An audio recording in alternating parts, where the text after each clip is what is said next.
Welcome, Anime Podcast listeners and YouTube podcast watchers, to another episode of the Anime Podcast. I'm your host, Sam the Manga Man, and here with me are my co-hosts. Introducing first, the Game Master, the Director of Anime, Mr. King of Games himself, Ray Apollo.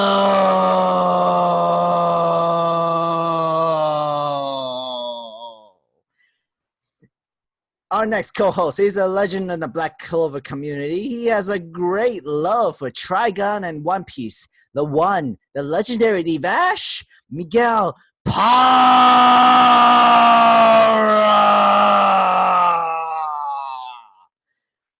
And finally, our last co-host, he is the CEO of the Careful for Spoilers podcast network and the founder of the No Anime, No Life Facebook group. He has a great knowledge of movies. The great and talented James Bond.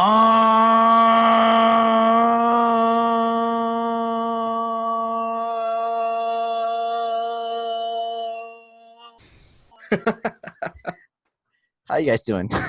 Oh my god, this is never rehearsed. This just goes through and we just go with it. Never rehearsed. By the way, just in case you guys think this is rehearsed. Never. I still love it, but I'm a little concerned with how close your hands were to Luffy's junk, but that's fine. I mean, I have fun doing this. But I wasn't going to say anything. I definitely was going to say I mean, I have fun doing these intros for you guys. Like, I love being these announcers and this stuff. I love it. Me, I just have doing behind the scenes with Sam going with the voice. I'm like, just going with it. But then whenever he does the James Barnes part, I just don't know when to stop, so he just continues. So I'm like, any day now. In case we ever have a schmodown kind of thing, I would definitely introduce you guys like this, and guys, you have a debate arguments kind of stuff. Oh my god! But yeah, one day he's gonna pass out. I'm gonna be very concerned. I promise you, I won't. Okay, good. Okay, good. Mark, Christian, if you guys are watching this podcast, please get me into inner geekdom. I will destroy anyone in the... He's on all the smoke. Did you hear that? And he's true. I can back him up too. I back him up too. Yo, he knows his knowledge. He knows his movies. He knows his every information. James, quick side note. I used to want to be in it, but once I knew there was Star Trek and other stuff, like, nope, I fail. I just know comic movies.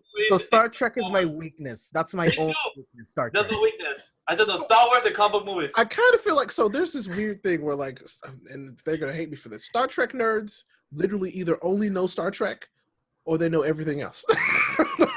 Like Star Trek nerds know Star Trek, but they don't know nothing else. Well, actually, I take that back. They know like weird horror movies and like some really obscure sci-fi stuff that nobody ever talks about. That's fine. That's James right there. That's James. No, James is the opposite spectrum. He knows everything else. Yeah. No, he knows his horror movie stuff. He loves his horror movies. But that's what I'm saying. James literally knows everything else. But Star Trek, no. So everybody who I've ever met that knows Star Trek, that's all they know. Literally is Star Trek. That's true. Yeah, that's the only weakness for all of us. We don't know Star Trek. All I know is Lost in Space, and I actually just started watching it, and I'm liking it. Oh, good. I still need to watch that. I have not caught that. It's but really you know good. What you guys also haven't watched yet? Vinland. And I really want to watch that. All right, guys, by episode, what are we on 14? By episode 15 next week, we will talk about full coverage of Vinland Saga. Me, James, and Sam will be all cut up by episode 1, 2, 3, 4, and 5. Have a full discussion with you guys. So I want to. James, you don't have no idea. I kind of wanted to watch it, but I was on my bus trip to Otakon. Yes, me and Miguel went to Otakon last weekend, and it was fun. It was great work. So yeah, tell us more before we get started. Tell us about Otakon. What did you do? Who did you talk to? What happened? Tell me. Not to give too much information about the interviews, so you guys can watch the interviews. Those will be coming out the same day this episode comes out. So definitely check out the interviews. How about that? I interviewed Erica Harlacher. Hopefully I'm pronounce her name correctly again. And I've interviewed Elizabeth Maxwell, and she was really cool. She's really awesome. She was so awesome. Erica Harlacher really shocked me of how tall she is. Like, I was just talking to her the whole time. She's really tall. Once she stood up, she's my height. And guys, to let you know, I'm 6'2". She literally is almost my height, like right here. So she's 6'1". She's really I mean, there's nothing wrong with tall girls. Like, there's a lot of supermodels that's in that height. What do you mean? That's average height for like a person. LOL. 6'2"? Yes, we are. For I'm a girl? that height. For a girl? For a girl. For a girl. Really? The Girls average are height small. for a woman is not. Yeah. Then I feel said for so a person. small. I feel said so for a small. I feel small. I didn't specify gender. I said for people. Average My height bad. is 5'10". My So bad. average height is 5'10" for a person. I just made it to average height of 5'10". I just made it to average height. Oh, poor Sam. He's getting grown. I feel so many jokes about average height size, guys. So let's continue about Otakon. So Otakon was very fun. The only thing that we were weak at the Otakon trip itself, that we didn't go to enough panels overall. But you guys will see a full vlog of what we did. We did go to some few panels, one of which was the premiere with the panel. The premiere, LOL? It was great. Yeah, that was a trigger movie. That's the best I can explain it. If you, it's like the director / producer said, when you watch a film, don't think about it too much. That's what he said. Literally, when it came out, his words. and literally he was asked, "Hey, want to say any words?" He said, "Okay, don't think about it too much. Just enjoy the ride." I'm like, I feel like that's what every artist wants you to think about stuff that they make. I mean, some of them want you to be like, think about all of this. Everything matters. But, you know. But this is Studio Trigger. This is like, trigger anything that doesn't seem that makes sense. They would try to make something up and say it makes sense in that sort of way. But by the time me and Sam finished the movie, we were like, now I understand what he meant by it. Don't think about it. I totally fucking know what he meant. Because, guys, if you a quick thing, I'm going to just put this out there, not wink or nothing. But if you saw and listened to last week's podcast, and when we said, if it's not the church, if it's not the government, if it's not the aliens, it's one of those three. But, you know, just check out the movie once it comes in September, and you'll see what I mean by that. But I don't want to give spoilers, no type of spoilers of that. I'd like to add a fourth branch to that. Okay. Because if it's not the church, it's the government. If it's not the government, it's a corporation. If it's not a corporation, it's aliens. Now we've got it covered. This is now, trademarked by the enemy. Our four horsemen. That's literally it. Four horsemen of your anime plot. There you go. That's technically true. But overall, this trip was really nice. We went away from our tri-state area of New York City, so it was different. Going to Otakon, it's less news this time around because last year when it was Otakon 2018, more news dropped from some companies there, but this time it was more panels, just fans and everything. And the one panel that really shocked me the most, you go check it out in the vlog, but I'll just say it over here. That hentai panel that me and Sam went to just threw me on, just threw. There are panels for hentai? Of course you went to a hentai panel. You know, like I did not want to mention. I didn't want to mention this in the podcast. Like I did not want to talk about this at all. I was exposed. One hentai panel, James. It was multiple panels. Oh my god! It's okay. Hentai and it's art. I quote Stanley from They did say that. They did say that multiple times, guys. They said it was art. They said that. This is all just for research purposes. Listen to Sam. That's what they actually constantly can say. This is research purposes. This is just all learning knowledge. The guy said that, guys. I stayed up all last night to do this research purpose for you. I stayed up all last night. This is what he said. Yeah, it's just learning.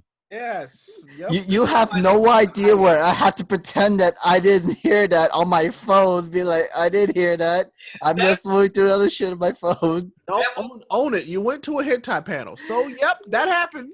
Well, I did know. The thing was that when me and Miguel went to this panel, we did not expect the full extension of way beyond of hentai that it needed to be, because it literally went to the hardcore section of hentai. I was like, oh my god, no, god no, oh no. We're full of people. It was so uncomfortable. I bet. It was very uncomfortable. I was like, oh god, no. That's hilarious. It was bad. Honestly, I'm not surprised I'm not surprised, but this is hilarious. I love The it. most weird part of it was me and Sam and some girls right next to us. So I was just awkward. I was like, You are awkward. Oh my god, you would. What was so crazy was that guys before we show- went into that panel, a lot of people left that panel before they like, oh, like, wait, why is people leaving this panel? Next thing you know, like, oh god, now I see why. Like, oh my god, I even know this one. Like, oh god, no. Like, hentai's pretty extreme. They actually show footage at the panels. oh yeah, no, they show footage. And you know they got them big old screens, Jay. Yeah, James, they show the big screen. The dude they hold back. The staff was just there like. I mean, with audio too.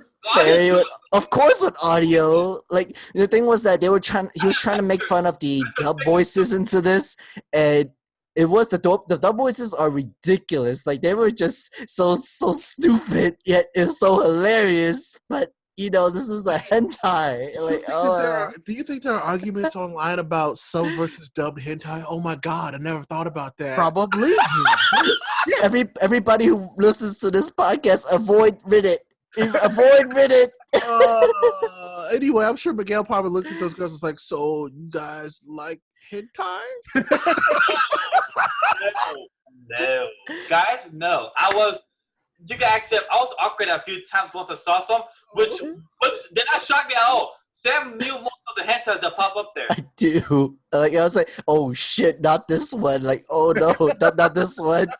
And then I gotta be on my phone. I can't watch this. I can't. I really can't. Why didn't you vlog this? I wish you had vlogged your reaction. This is gold. Because panels cannot be recorded into like videos and stuff like that. Yeah, but so you can't record yourself. You just can't have cameras. Period. Nothing. Some panels can be recorded, but this one you could have. It's just that I would have not recorded good quality for research purposes because I would have been laughing holding the camera. Doesn't matter, man. I have watched terrible research footage of leaked Marvel trailers. I would have watched it. Like, it was just so bad. Like I was like, I had to distract myself on my phone because it was so uncomfortable. Like, oh my god, don't do it. Hilarious. Last I'm thing glad you told this story.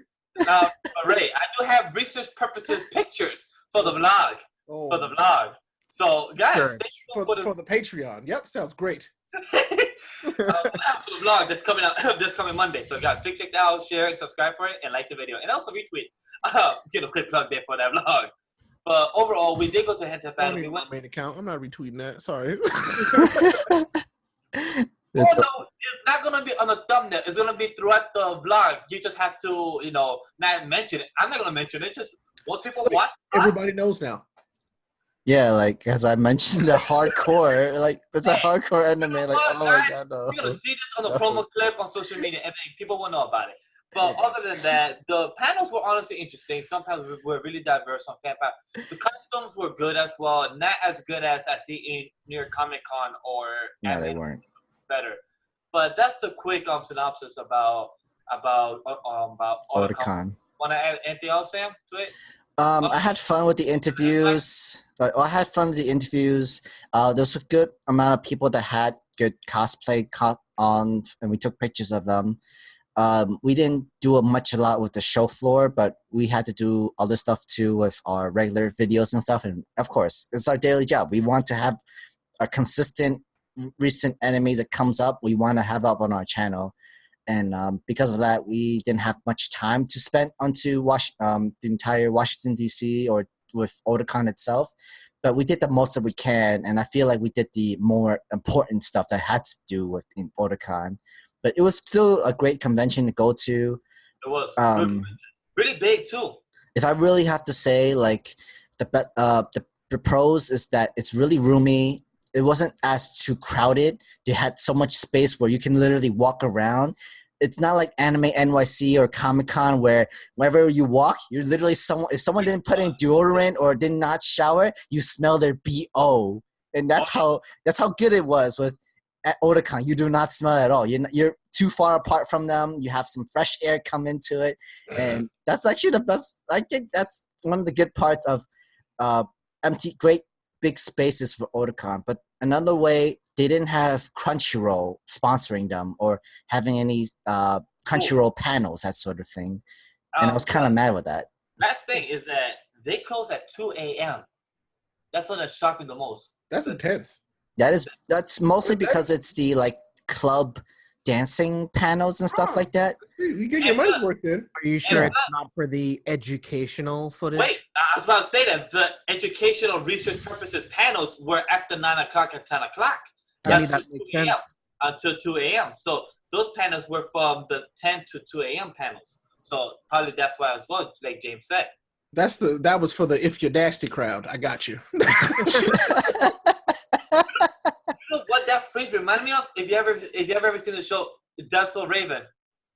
Yes. That's bad. Oh, I remember that line. Anyways, yeah, that's about it. Yep, that's all of Otakon. All right, you guys had a good time. I saw some really good posts from y'all, so I'm excited to see the interviews. I can't wait for you guys. Like, I think I did you proud, Ray. I'm pretty sure I did you proud. Oh, I know you did. My con was a hit. Sam's interview came out perfect. He had like a minute more that he could have done. My interview was good, beginning and middle. I hate the endings because the guy that led us to my interview, he like once he closed the door on us, you start those 10 minutes. Those 10 minutes include the setup time with camera and everything ending and saying hello. Those 10 minutes.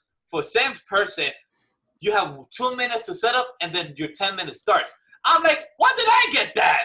That was unfair. I was so pissed because I literally rushed my ending with my interview and it got cut off. I was like, well, and I got cut off. I just had to rush it, do a good, nice outro the best I could, and then I'm like, you motherfucker. Well, yeah, like that's the last thing I want to add. It just pissed me off. Like that's the most con to me that pissed me off for the next 3 days throughout the whole convention. You're like, I could have done a better interview. You motherfucker. Like, I'm sure it's fine. I'm sure they're both great. Definitely, I had a lot of time. I even had extra time. I think the only thing that I regret is that I wish she kind of way that I like smooth in transition in a way where I could say like Ray Apollo, this is our good friend, wanted to ask this question, wanted to help promote his channel into this interview, and he really is a great fan of me. I'm glad that you just did the thing. You look, I saw Sam dressed up. I can't wait for y'all to see that. Yeah, right?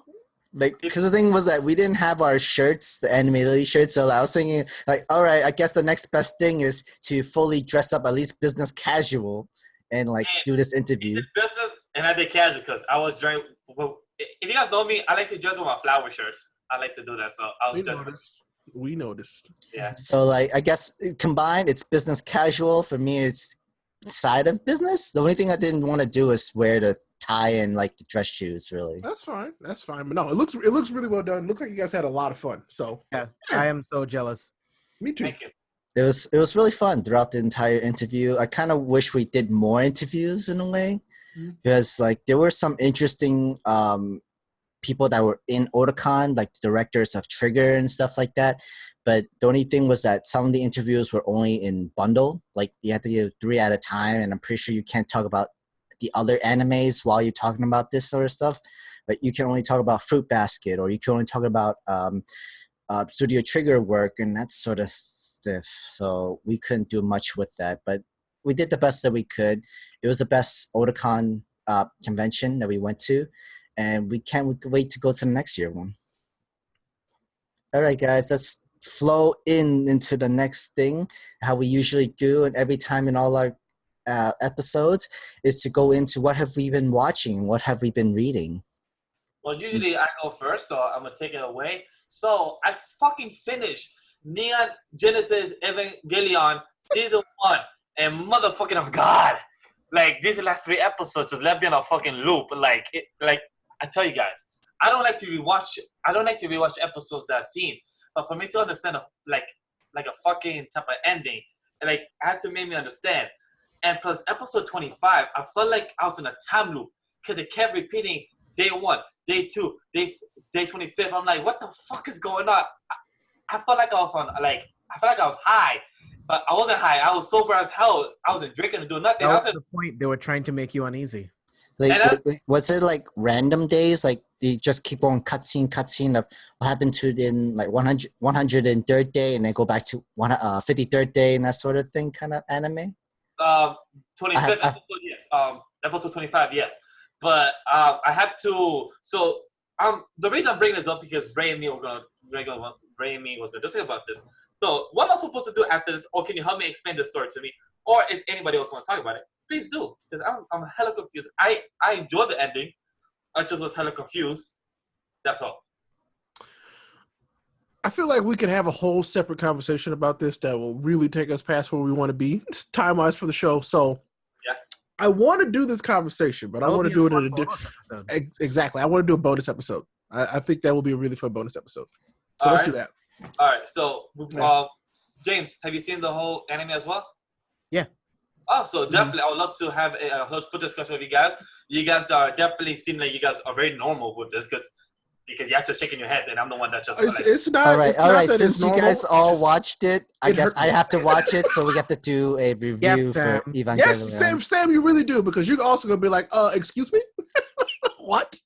So, But be sure that I will rewatch some episodes just to if I'm confused or anything like that. Okay, I rewatch. Trust me, Sam, you will. Okay, that's fine. I don't mind rewatching stuff. It's brings if you're interested and you have the joy for it, then go right ahead. There are a lot of themes, a lot of heavy themes too that I'd like to discuss. I do agree on that. There's good strong themes because one of my favorite theme was one of my favorite theme in this first whole season of this one was the idea of being lonely and plus abandoned. Like he felt abandoned all the time. He never felt secure. He had many insecurities. So I really love that about that throughout the whole theme of this season. But what am I supposed to watch after this? So while Sam watches, what am I supposed to watch after this, Ray? I'll have to find a list because I don't remember exactly what the order is. Yeah, I don't either. I'm thinking about the movies is that whatever came out the earliest and then to the latest, no? Maybe because sometimes sometimes they add a story in between, Sam. So who knows? So I'll wait until James and. From what you told me with the anime, I guess that's how it is. I guess in a way where if you're watching the second movie and it's literally far into the future, and then you watch the third minute, it's all far into the past of how it all started. I guess this is how it is in this whole entire Evangelion series. True.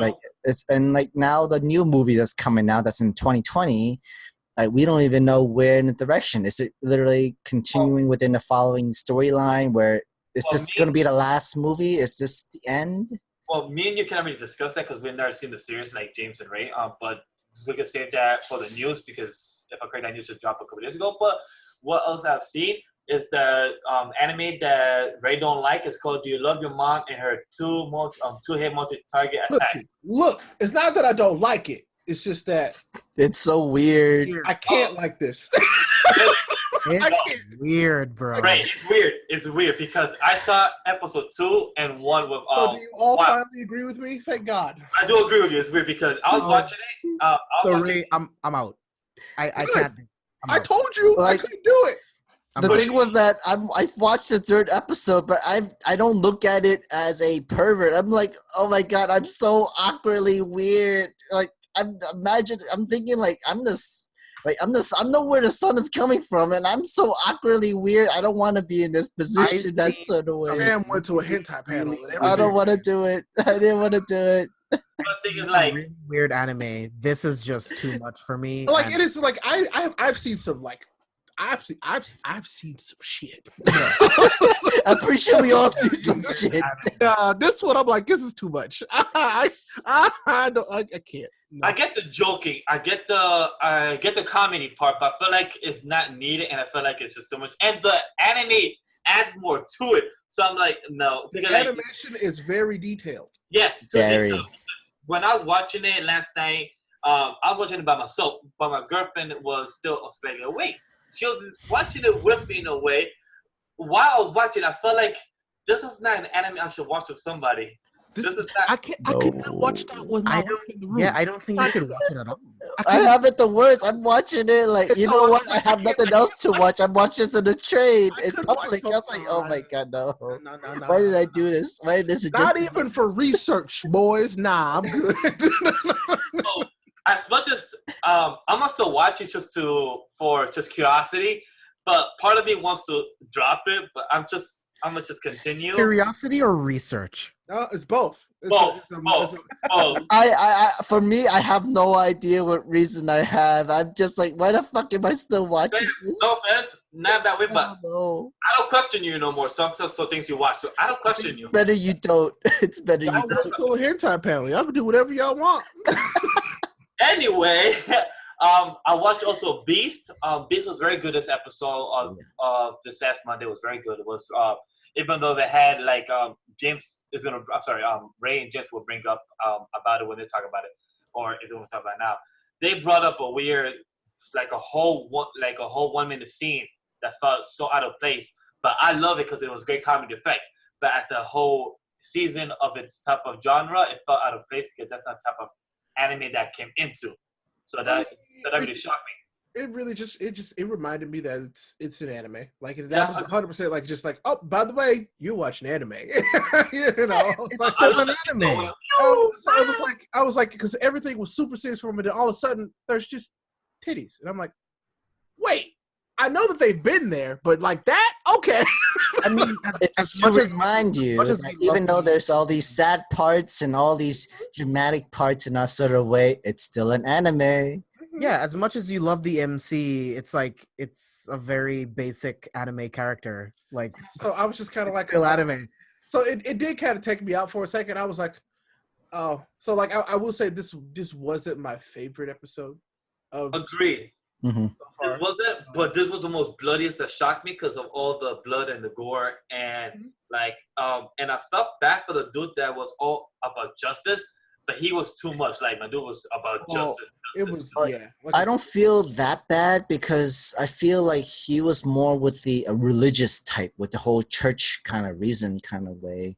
Because he was doing everything with justice and church and all the religious kind of way. But in the same way, you're in the army, you're in war. You know that the other side of the group is your enemy, and you can't feel any empathy towards them because they're your enemies. They're the person that you have to kill. You're forced to kill. I mean, it was a good personification of a literal gargoyle statue because you see those gargoyle statues on churches. That's what I thought. I was like, that's. It was like I liked it, but like Miguel said, they leaned real far into like, mild, make you repent for your sins. This is the justice that you. I'm like, okay, I get it. Like this episode reminded me like this is still an anime. Like it has really, really bright moments where it kind of steps just above the general anime, but this episode was like, no, this is par for the course anime, which not bad, but also was like they've done better.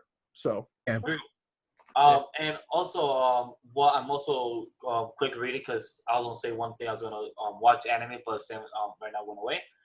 What I'm starting to read right now. This was a good episode. Not good episode. A good chapter of My Hero Academia.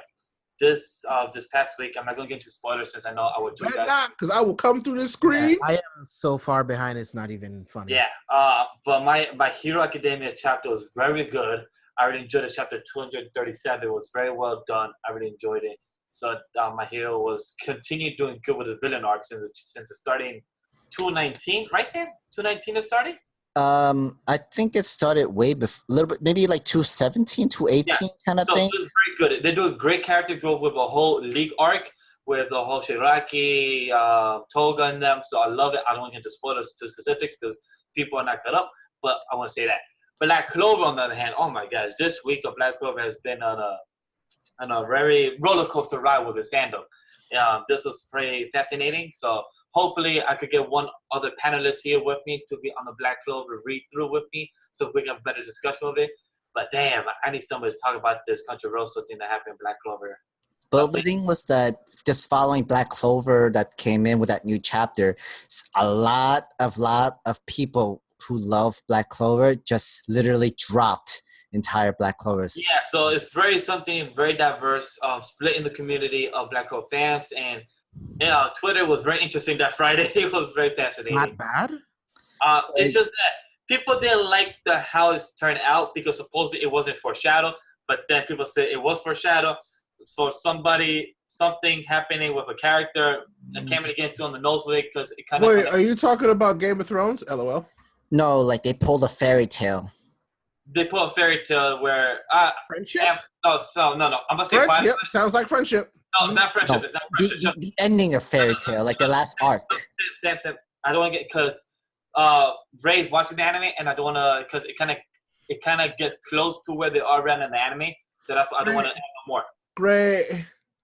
That's why I don't want to. So yes, very diverse of that, and James is that bad. Trust me, Twitter that day on my whole timeline was horrible. It was horrible. Things people were going back and forth, doing retweets with comments saying, "Oh my god," it was a whole mess. Because I can understand that because so many people had so much emotions and feeling into these characters and stuff like that. And then when it comes to the anime and they see them like die, like literally the same expression and same feelings that you've had for Game of Thrones for these main characters that you have that they die in the first episode.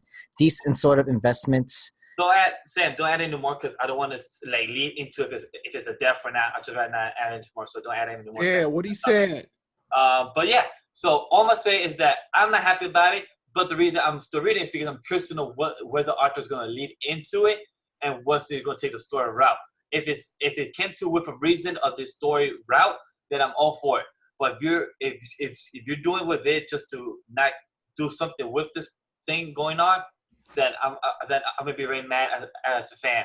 But yeah, the last thing I'm gonna talk about from my end is that me and Sam watched the Sword. Otario is around to try to pick up girls in a dungeon on the side. That's a side story connecting with the season 1. So that's something that you should also watch, James, if you're watching the first season. It's honestly very good. Me and Sam were watching it. We don't want to really give into spoilers since you might watch it, James. But have you watched it, Ray? The side story, I don't know if I watched that. I watched the Hot Spring episode, but I don't think I watched this one. I might have.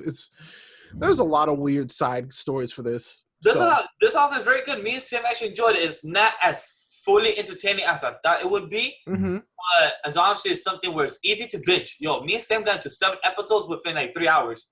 We're like, oh my god, time flew. We're almost done. So that's pretty entertaining. The story is interesting because, we know, the Sword Princess is one of the strongest people that's out there in the adventurers. It's just that we never really see her fight in action, and the reason why she became the Sword Princess in a way. So, can we talk about Damachi for a second? No spoilers, for James. Yeah. Sure. The one thing I like about this show is the potential lore that they have with the gods and their children and their familiars and their families. They don't explore that enough. They honestly don't do enough with it. They did it with the movie. That's what I read. I read that they did it with the movie, but it's not enough. Yeah, it's not enough. I do agree with that. I felt like they could have done more of the movie. They try and focus on these characters and their friendships and their relationships way more than the rest of the world. And so, we have all these developed characters, but the world isn't developed. And so it's they're playing in this really small pond. And I'm like, come on now. There's more to it. Yes, there's a whole nother land that we're learning about, but then they don't even they talk about it, but then don't actually go into doing anything with it. And I'm like, there's so much more. Just give me more of it. You have really solid characters, but expand upon everything else. And you can have a really good show.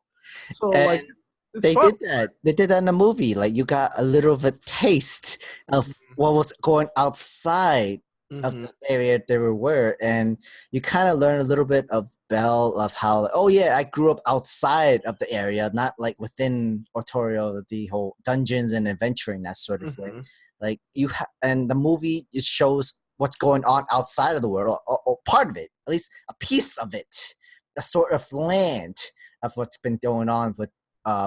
Damachi in that sort of way, but we definitely wanted way more, maybe at least some more character build from each characters of how they were also raised outside of this sort of way in dungeons and that sort of way, and how they came to be, and that of how the Sword Princess became the Sword Princess herself. Because when we've been watching the anime, because we're halfway right now, because we learned that her parents were adventurers as well. It's just that we don't know, and some kind of tragic thing happened, and we don't know what exactly.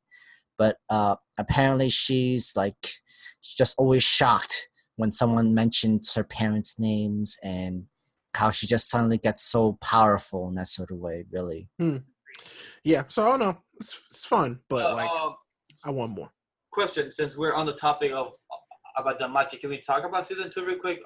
Not spoiler, of course, because I want to agree with Ray that the opening, not the same 3 episodes into the second season, and I understand the opening now more than ever because I was curious about like, are they gonna do something with it, the house and everything? Because what was that? What was that when I told you that? I feel like it was it this episode or last episode? I think you told me before episode 3 came out. Mm-hmm. And I was like, the opening is literally a spoiler for the whole season. Yeah, and then once me and Sam saw episode 3, I started to think about your thought that you sent in the group chat. I was like, holy shit, Ray's actually right, because I didn't put too much thought into it. I just saw, oh shit, nice visuals, the house, all this, the characters, they all come in together, and I'm like, holy fucking shit! And it's everything that they're building up to in the story right now. It literally tells you everything that's about to happen, and I'm like, but why? I mean, isn't that kind of what we wanted? No, I didn't want to know that. I wanted there to be some suspense, some stakes. You know what I'm saying? The second season, don't watch the opening because you're a smart dude. I know that you'll catch up. You're very smart. You'll figure it out like that, like I did. Like seriously, it took 1.5 episodes for me to be like, well, shit. The thing was that we see some of the opening, like some of these characters within the movie, just like one small cutscenes of them. And I'm like, But overall, season 2 is very good. It's nonstop action, nonstop story. It's a lot more action. A lot. Yeah, I'm enjoying season 2 a lot overall. It's not talked about a lot right now in the community, but it's something I'm really enjoying a lot. But I'm really enjoying the story. It's slightly predictable. Once one person left, the other person was a domino effect. So I'm like, nigga, I saw this shit coming. I'm like, yep, I saw you. Yep, okay, cool. So this was a good turning event to episode 3. So if anybody wants to add about the matching, go ahead. If not, I'm done. It's fun. I like to say, I want they have these literal gods just among them, and it's like, but they won't do anything. But they did do something interesting with one that we hadn't seen we'd only heard about, and that was interesting. The way that family worked. That one was interesting. We'd only heard about that god, and then all of a sudden he was there. Mm-hmm. So it was really interesting. I thought that was an interesting take on that, but I don't know. I mean, I've only seen the first 2 episodes, but isn't it like the gods decree that they get to live among men without their abilities? Yeah. Correct. That's not the whole point. I would say without their abilities, they can use them. It's just that it's technically not allowed. Yeah, so there's like a contract, but they're all like these rules, air quotes, that they follow. And if one of them breaks the rules, then they technically all have to break the rules, and that's including the bad gods. Yeah. So, but before they even break the rules, they actually get punished before they even break the rules, so that none of the other gods breaks the rules as well. That's sort of right. So that's why they have all these children to do all the stuff for them. Yeah, it's interesting. What? Anybody want to go next? I'll go next. So I'm really shocked that you didn't bring up 2 things, by the way. I'm not gonna spoil it because I know James hasn't seen it yet, but we have to talk about Demon Slayer. That's why. It's because I like it when you bring up something on the channel. That's why I like it when That's all yours, James. That's all yours, Ray. That's all James. Me and Sim could add on to it, but you the one bring it up. James, please. I know. I've just been so busy with work, man. But I need to catch up. Catch up on Demon Slayer because Next week over week, this show continues to just be better. And it does not falter. It does not miss a beat. It's so good. Episode 15, I will be caught up. It is my number 1. It's still number 1. Fire Force came up and was like, this is really awesome. I'm like, I love you, Fire Force, but Demon Slayer. That's why I have it as my number 1, like 2 episodes ago for my top 5. But it's the underdog. It's the underdog of animes. I don't get it. It's so good. You want to know something funny? People don't think Demon Slayer is that good as everybody's talking about it. That's the thing that makes me shocked about. They watch their mouths. Well, they guess watch what? their When mouth. the Anime Awards roll around again, it's going to clean up. So I don't really want to hear it. It's going to be like, oh, I never watched this. Well, yeah, you should have because it's amazing. Yeah. It's so good. But like this episode, I put some respect on Lightning Boy's name. Zenitsu. I'm not going to call him that. He's Lightning. Because No, it literally makes sense now. It's Godspeed. Do not call him that. No. You're going to call him Lightning McQueen? That's disrespectful to him. Don't call him There that is either. there is only one lightning god, and that is Killua. I'm not gonna go there, but yes. I'm gonna call Godspeed because that's what I put him as the title. That's my title name right there, so I'm gonna keep it as that. Godspeed. He really was like the Flash in this episode. He was the Flash. He's lightning. He's Lightning Boy. That's what he does. That is him. And I was really impressed with this episode. Great. I love. Well, I can't say I love it. I'm really happy that they gave us more context to him and his abilities, because remember how we talked about before how it's like, oh, maybe it's a split personality. No, that's not it. It is not a split personality. It's him Without the fear. but no, it's him, but it's only everything he's practiced. That's it. It's just what he knows about his fighting technique. That's it. That's him, but that's all he is at that point. Agree. It's wonderful. I love that. I was like, that makes more sense. But I'm assuming that we never actually see him master that. I don't think it ever works. I don't think it'll ever be the point where he's like, oh, I just know how to do this at will, because he would be too strong. I think that's episode, true. he would be too strong. That is true, because the moment that he got like struck by lightning. Hey. The spoilers. I'm sorry. Too much. Like I said, I don't think we'll ever see him we'll never see him be like, oh, it's time to fight. I'm gonna do that thing now. That's never gonna happen. Like it'll always be situational, and I'm okay with that now. Now that we know the backstory and like, it's just the character, the way that they describe, because there's a certain word that I'm not using on purpose, and it starts with an M. So both Miguel and Sam don't use it. That makes it make complete sense. That's why I'm staying quiet, because I rather not to jump into it. And it's wonderful. Let me tell you. I mean, like, what's so funny was that we had a little taste of it during the house mansion arc of his abilities, and now we learn his backstory, and we know his history now, which is actually really sweet. It's actually kind of endearing. It made me I was like, okay, no, I like you as a character now. At first I was like, oh, you're kind of cool. Now I like him as a character.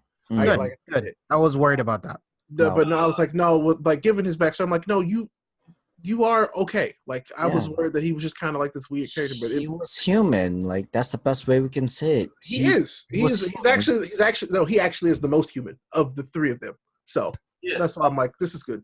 The one thing I want to add last about Demon Slayer for me is that demon. Wow. Man, F all them spiders. F all of them. No. No, not every time I see it, I keep reminding me of Toy Story. That baby doll kind of thing. You're right. Ew, that's exactly what it is. That's that. I was like, yes.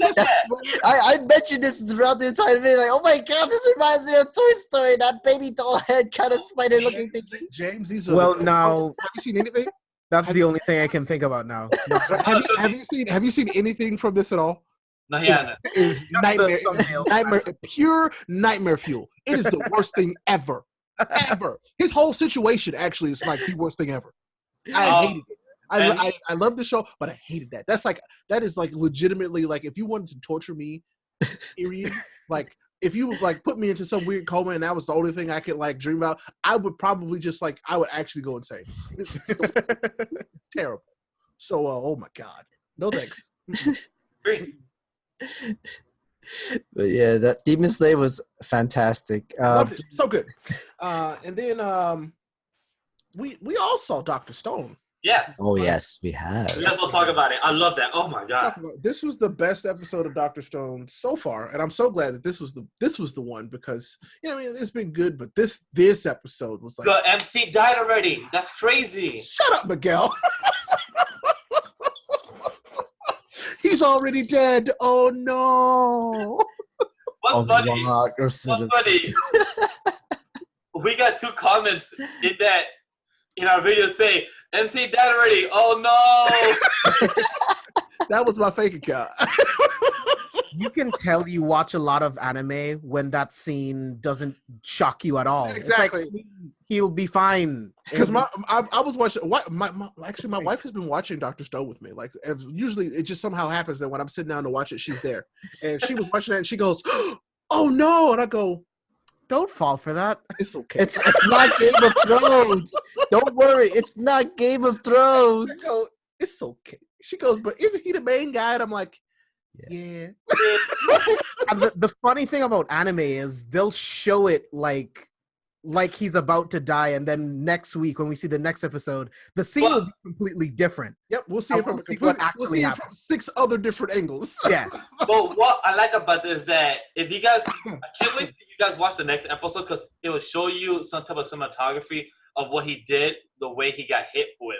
So me and Ray knows because we read this, and I love it because I didn't realize it until he explained why it happened. I'm like, no wonder the foreshadowing and plus cinematography for that, it makes sense. And that's what I love about this episode. They kind of hammer into cinematography more on what happened, and I love it. I'm like, yes.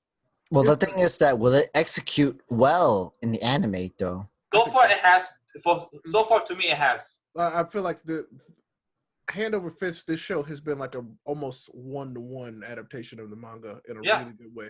So this has been good. Good. Like, this is me have nothing to do with Dr. Stone. I did not read any of the manga in the series that sort of way. And even though with the 3 anime tests in a sort of way, I'm still fully interested into this. Even though it's like science fiction anime where some stuff are actually true and some are actually pretty real, I'm still falling into interest in a way. It could be me in my nerdy side, kind of geeky in a way where I know my science and I know my sort of way, that sort of way where it is possible. I'm still interested in Dr. Stone and still kind of continuing to watch this anime in a way.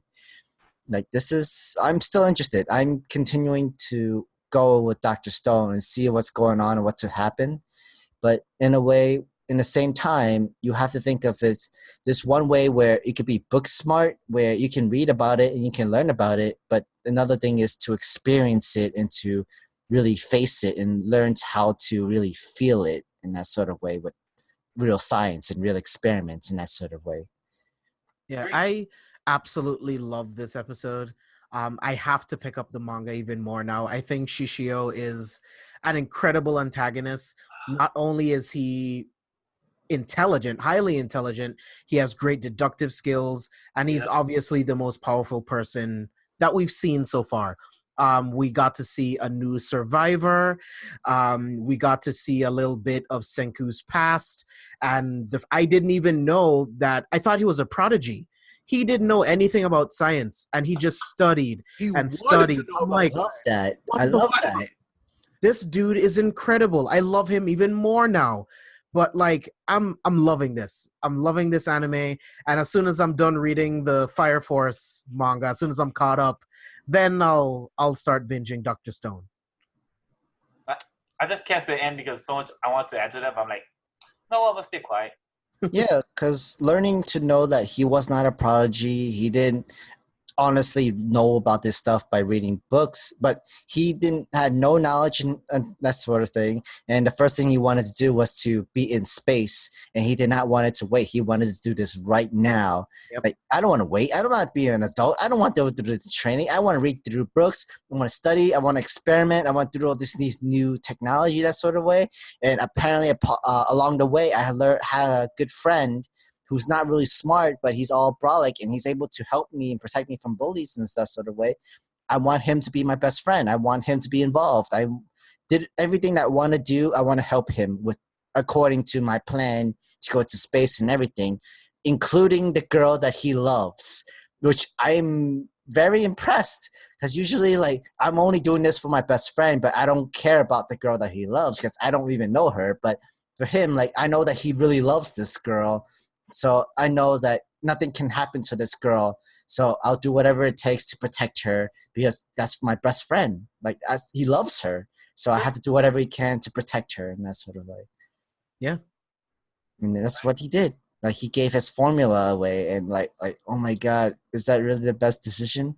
So you're willing to give up your life? I mean, Senku wouldn't have done it if he didn't have other plans.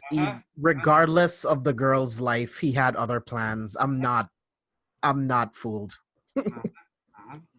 That's true, but you still don't fall for it. You still give the formula away. You give him the chance of bringing back people that he wants to choose in that sort of way. Trust me, Sam. There's all planned to it. Trust me. About to say, did they really ever give the formula away for the Krabby Patty? No. Oh, it's made of planktons. Wow. I didn't expect that to have that. We're 14 episodes in, and I never thought about having a SpongeBob reference in the podcast. Wow, You're welcome. I do what I can. Yep. Anyway, so yeah, watch that. We talked about the Abandoned Sacred Beast already. Something I did want to bring up. I finally started Symphogear. It's been in my queue for a while, and I think it's something that they just recently added as a collection from Crunchyroll, and there's like 5 seasons. I thought it was just like a simulcast, but no, I think they're simulcasting the newest season. I'm all in on this. So it's a magical girl anime that's also an idol anime that is also like a transformation battle anime that has also got a lot of music in it. Interesting. I love it. So basically, they're fighting. The enemy is literally called Noise, and in order to fight the Noise, the people who fight it sing to combat them, but they sing while they're in this battle gear and fighting the enemies. So all of their attacks are sung, and that's the only way they can kill them. It's nutty. It's actually really interesting. I was like, let me check this out. But I was like, I actually really like the animation. I like the designs, and I like the premise. And the music is good. Like, the music is really good. So Symphogear it's different from it is the most different from everything that we're currently watching. And so I was like, I am going to keep watching this. I like this. So I'll bring that up periodically. I stopped watching JoJo to watch this. So that's a shock. I'll have to check it out. I've never even heard of it. Yeah, I hadn't either. And then it just showed up on my VRV list, like towards the start of the summer. And I was like, I'll check this out. And I'm glad I did. I really like it. So I'm sold. I only watched the first full episode, but there was so much that happened in that first episode. It's insane. And it has one of the more interesting male character designs I've seen in a long time. A lot of red, but like I was like, oh, that's kind of like almost like a Fate character, which is interesting. So cool. Yeah. James? But I think that's it. Okay, sure. James, anything you've watched or anime that we haven't discussed yet? Yeah. How do you feel? I am loving Isekai Cheat Magician. Oh, that's right. You do like that one. That I want it to be. I'm like, well, there's only 4 episodes and I need more. It is right up my alley. It's everything I want it to be. I haven't watched that I yet. binged the last 3 episodes today. In episode 2, you get the reveal of their power levels, and it's like, oh yes, of course, they're the most Fine. I'll watch it just for you, in the James. whole world. It's so much fun. I love it. Since it's not that 2-hit attack, Mom, I'll watch this. Well, I mean, I've watched it too, but I don't know if it was going pretty slow pace. Like, it's literally following what the manga is going to, but it's literally taking its time where it's 1 chapter per 1 episode, that sort of way. I mean, a lot of anime do that though. Mm-hmm. I mean, I don't mind it, but the thing was that I was kind of getting bored where it's literally just still shots, talk a little bit, still shot, talks a little bit, and explaining that sort of way, explain to this way. I was getting a little bored with it. So would you say you've read this one, right? I do. I have read this. Would you feel that way had you not read it? And I know that's a hard question to answer, but I feel like, going in having not read it, it's different, I think. I think it would have gave me more investment into it since I haven't read it, because watching these episodes, it gives you more story build in that sort of way. And since I knew about the story and I knew they were still constantly kept talking about it, I was like falling asleep when I was watching the anime. And I'll admit, I fell asleep watching the episode 4 of Isekai Cheat Magician because I knew what was going to happen and I knew the story and I knew why. but watching it, I was like getting kind of bored. Like usually one episode of an anime can at least cover at least 2 to 3 chapters of a manga. But It apparently, really depends because Attack on Titan, for the most part, does like an episode per chapter, especially season 3. That's what it feels like. Let me tell you. Yeah, but they did a good job. But that was okay though, because with Attack on Titan, they had like about 50 pages per chapter. that's also true. But Ezekiel Cheat Magician, it had about less than 20 pages per chapter in that sort of way. And that took so much time into, you didn't need to put so much investment into the time for it. You could have like put in another chapter into the episode where like, okay, cool. That way you follow the pace along and maybe eventually you stop the anime where the manga kind of stop eventually or before the next following art that comes with it. Because like once it gets to maybe episode 7 or 8, it should surpass the manga. If not, then maybe episode 9 or 10, and then afterwards you don't know specifically what happens afterwards, and there's going to be a season 2 if the fans allows it, if it gets that kind of popularity. But It's got my vote. yeah, I'm sure. Your vote. You're gonna be the one that cheering the charge. Like, let's go, seek a cheap magician. Let's seek a cheap magician. I have a similar feeling to Fire Force, I guess because I'm so far ahead. It's like looking at episode 3, I kind of skipped the first 10 minutes because I'm like, I don't care about any of this talking because I've already read it and I'm so far beyond this. So I just wanted to see the fight. And I'm not happy. I know I'm going to be in the minority on this, but I'm not happy with the animation of the fire. I completely get that they're trying to be respectful to the animation studio that burned down. But in my mind, how I think about things, I think this is somewhat empowering that guy who burned down the studio.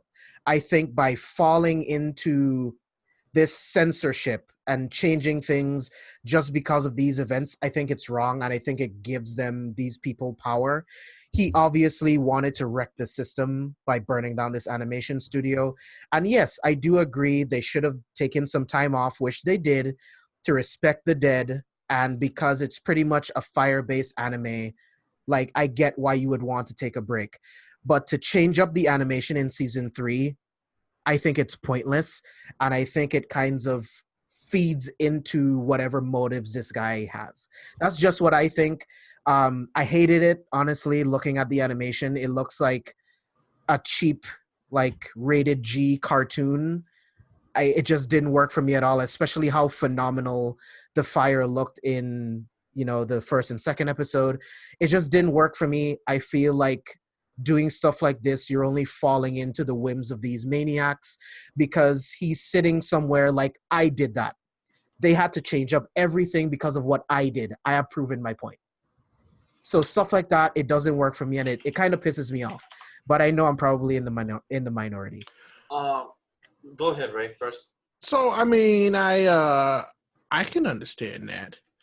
I get what you're saying. But I think they did it more so as to, like, make sure that they showed that they went above and beyond to say that, yes, we see this situation and know that it's terrible. We want to make sure that we show you that we respect what happened, if you know what I'm saying, even if it's at the own detriment of our product. Like, I get it, but it's also like, I can understand where you're coming from as well. It's like, but you're also taking away from what it is by doing what you did. And if you're gonna switch it back up, then what was the point of doing it in just one episode? If it's just gonna be one episode, then just take more time off. Mm-hmm. You see what I mean? Like, it just doesn't make sense. So it sounds like you have respect for these people, but why not just take more of a break if you're gonna switch back the animation later on? It's one of those. It's a literal damned if you do, damned if you don't type deal. It's kind of like a lose situation, no matter. Fair enough. Like, I kind of, because I'm like, yeah, they could have not done it and then have been, like, scrutinized by the rest of the anime community and these other victims. Like, there are parts who are gonna not like everything they just did as we are right now. I kind of feel like, yeah, they could have just stuck to their guns and, did what they did, knowing that they do still respect what happened to these people, which was terrible. This was a literal tragedy. And but them doing this was, I guess, their way of saying, no, we really wanted to try and make sure that we made point that we didn't want this to kind of seem insensitive, if that makes sense. No, it makes perfect sense. I just think by following through, staying where you've been, following through at what you're doing, that shows a strong message that we will not let what this person did And I get stop that. us. You respected the dead by taking some time off. I love that. I think it is well done in what they did by taking that time off. But I felt like they should have just stuck to their guns, do what they do best, and keep the animation the same to say, hey, no matter what you do, no matter how we fall, we will continue where we're at this level, period. But that's just I definitely get that too. 100%. I really do. I could definitely see where you're coming from with that point, in a way where you can't take a second week of break, in a way where if you take that second week of break, this anime will lose its popularity. It's going to lose its fandom. It's going to lose a lot more if it takes that second week of a break. At the same time is that they had no other choice where they could put out the same thing where no censorship, no work that's been done to like cover the fire, just because to do respect for Kyoto Fire animation. But in a way, like, it's either you do it this way or you don't show your anime at all, because if you skip a second week, it kind of means that your anime just got completely canceled, and that means nobody will be able to see the more fire force of anime in that sort of way. Because there's no anime, like, there's plenty of animes that took a week break, but there was never an anime that took a second week break or even a third. Because at that point, if you don't show your anime within TV broadcasting, it just kind of means you guys got axed and you got pushed and you got literally out of the way. I would disagree on that. My 2 cents my 2 cents for this topic is that I would say to what James says that it's a lose-lose situation, and that I would have suggested for them to do a month break from once that sad tragedy happened. They should have came back a month later, in the month of August, a month later, to get the nice month away from the whole fire incident and stuff like that.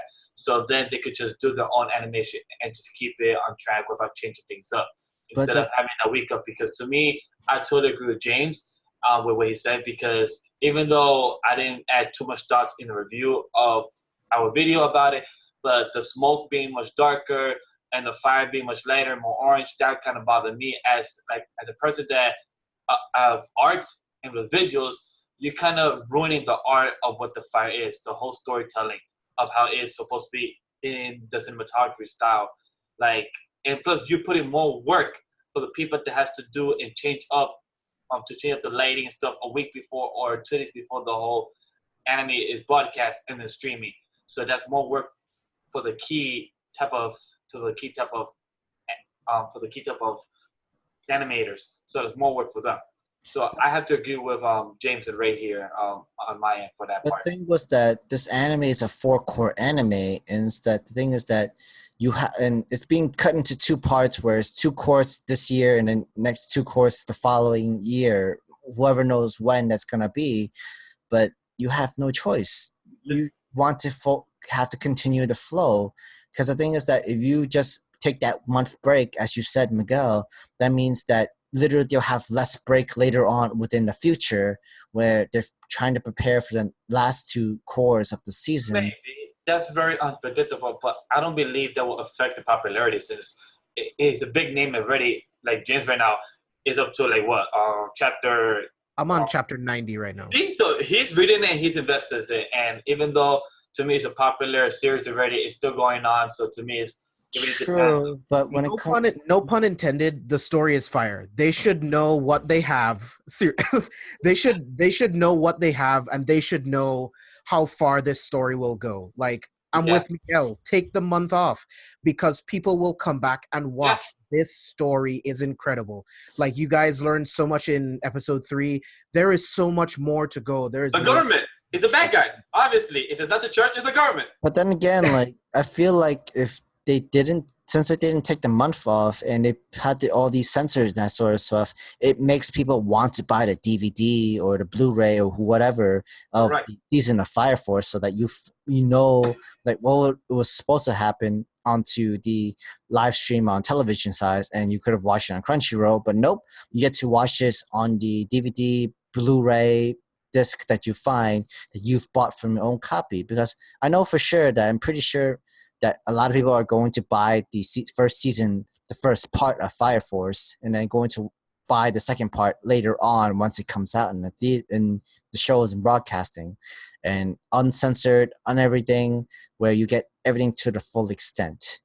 In a way, it's still a good marketing scheme, a marketing plan or whatever, but I'm pretty sure they didn't want this to happen. But I guess you get your full creativity, where you get the full extent where nothing is censored, nothing is ever like series, nothing is ever like covered, or anything that needs to be. You get that from the DVD and Blu-ray, and I guess that gives you more reason to buy the DVD and Blu-ray disc for Fire Force. I don't see it as a marketing, but it's not supposed to be. But they had no choice but to use it. At the end, it's a lose-lose situation. No matter what they did, it was gonna be criticized. Yeah, it was gonna piss off somebody. So yeah. It is what it is. So, and I mean, I'll be honest with you. I didn't notice it until after the fact that the fire was different, because like Sam, I was really bent on like he was talking about all of a sudden, because the whole thing with the brother. I was like, whoa, wait, hold up. That's new. I was like, that's a whole other story. And so, but then it was like, oh, why does this look funny? It was afterwards. The animation in the manga is so good.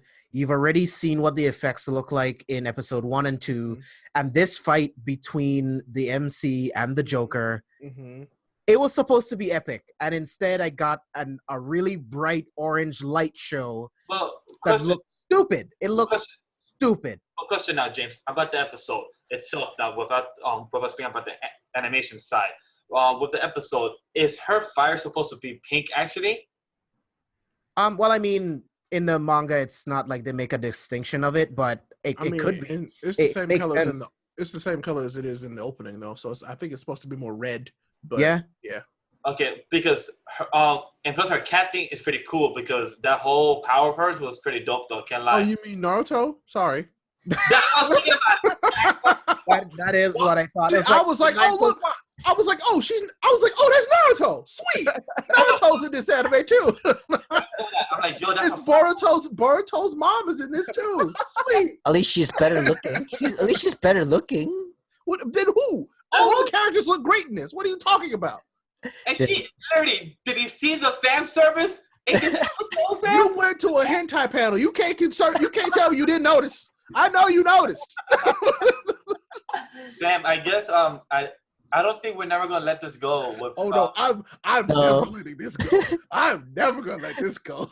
But at the same time, I'm okay letting that story know. Like, why did we go into this? I love it. It's a great story.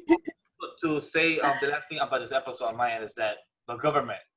I once I started the episode with Sam, I said the same thing. Sam, if it wasn't the church, it was the government.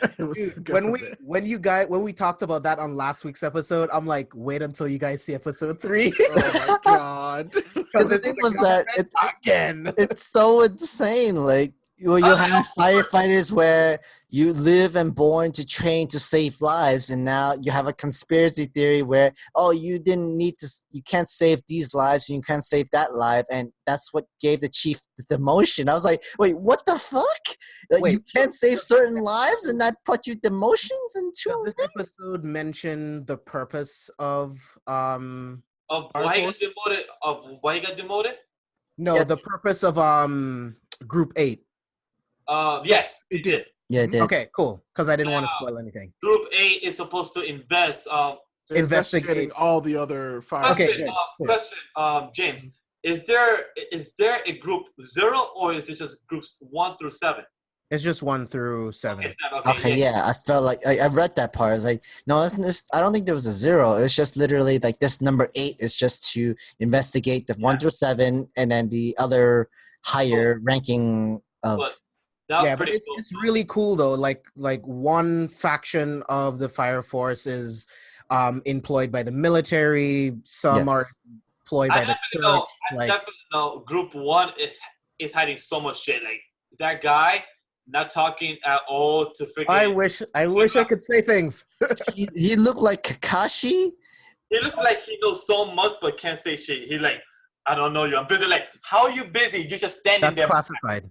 Yep, that's But classified. like, Yep. how you busy if you're just standing there and you move to a different position and still say you're busy when you're just standing there? Classified. Literally, you know what to do. Just because, how can I say? I cannot discuss about it. That's it. But don't say I'm busy and just do this all the time.